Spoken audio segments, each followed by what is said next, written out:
If you work online, you probably need PayPal, Upwork, Fiverr, Freelance.com, a task management app like Jira, and a few more applications like Google Docs, Google Sheet, and all of these. Well, we cut all of the work and we put everything in one place called Odoc. Instead of having all these websites and applications, you have one place you can do everything, task management, documentations, and it is on the blockchain. It is very simple and easy to use. You can create a new document, and inside this document you can have a new table, and in this table you can have everything. You can have, for example, I'm hiring someone here and this is his number of hours.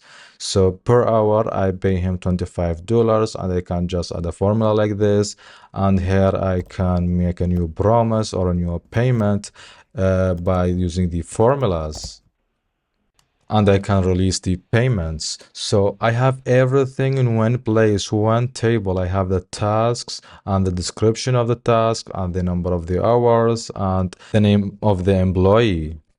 In addition to all of that, we offer one more important feature, which is transparency and trust. We do that by two main things. The first one is to have the history of the user and also their score of their action.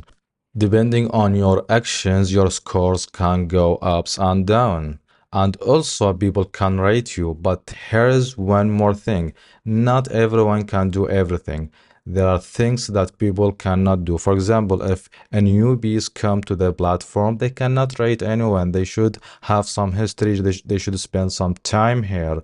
In addition to all of that, you can make a type of promise called high promise. This type of promise can go only one way, which is toward the receiver. So when you make a high promise to someone, you can release it later.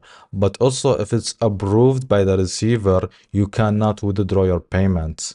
This could be dangerous because you could promise someone and they cannot finish your work or something.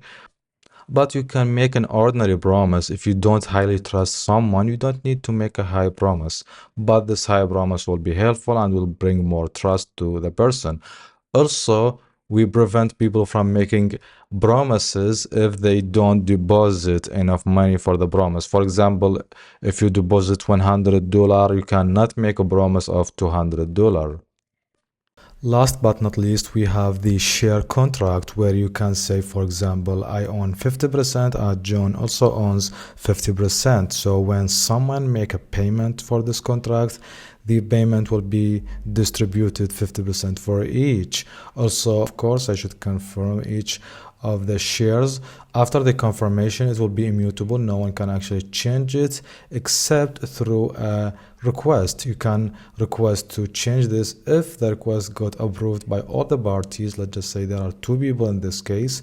Both John and Ali should approve the request, and after that the request will be applied, and the next payments, when someone make a payment, it will be different. It will be based on the request. For example, 60% to Ali and 40% for John. In general, the platform is transparent and it has very good security logic that help people to trust each other and to see what they are doing.